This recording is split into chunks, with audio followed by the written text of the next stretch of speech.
Protesters who celebrated Maduro's capture set to sue Beijing, LA Chinese consulate over attack.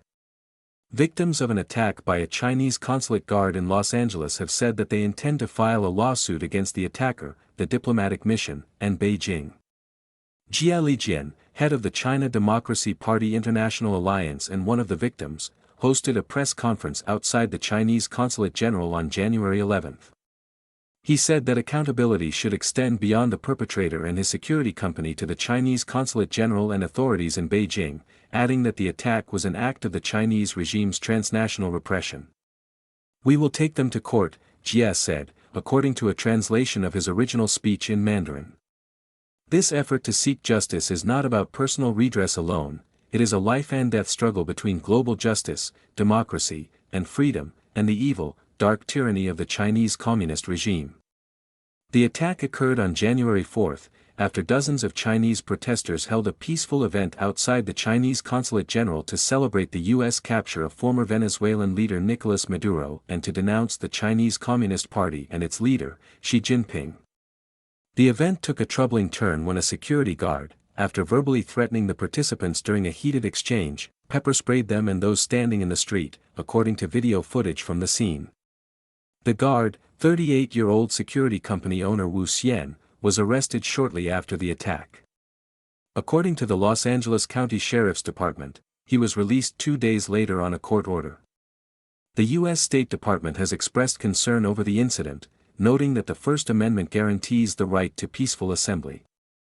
Jia said that he believed Wu had chosen to attack the protesters because he thought he was a Chinese law enforcement official carrying out the CCP's rules.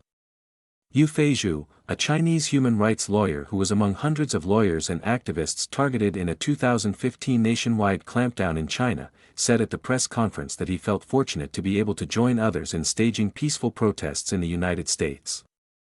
If such an attack were to happen in China, the victims could be locked up in detention centers and face charges such as causing public disturbances and disturbing social order, Yu said, according to a translation of his original speech in Mandarin.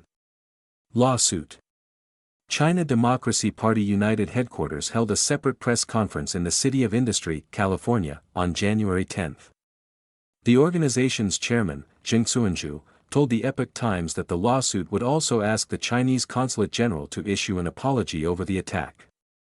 "We believe that the Chinese Consulate General bears joint responsibility, because in hiring such a security company and employing such security personnel, it failed to conduct adequate background checks," Zheng said. "It hired a so-called security company that fundamentally does not understand U.S. law and that used violence against others at the scene. As a result, the consulate itself bears responsibility, whether intentional or negligent, and has joint civil liability." Zheng said the attack reflected a new Beijing tactic to intimidate overseas pro-democracy activists and deter participation in future peaceful protests. There were 8 victims of the attack, some of whom had serious symptoms that required hospital treatment. Fu Chaochuan, one of the victims, recalled during the Saturday press conference how he felt in the moments immediately following the attack. "For maybe 1 or 2 seconds, I was in that kind of suffocating state, feeling like I couldn't breathe. Immediately, there was a burning sensation all over my face. At that moment, I felt like I was about to die.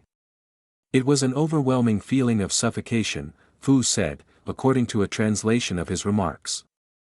"I squatted down on the ground and desperately shouted for help. It was that kind of instinctive, deep, from-the-heart urge to survive." Another victim, Lo Zilin, said that Wu was no longer acting as a security guard. "He has chosen to side with the Chinese Consulate General. He is no longer a security guard. He is a thug of the Communist Party," Lo said, according to a translation of his remarks. Eva Fu contributed to this report.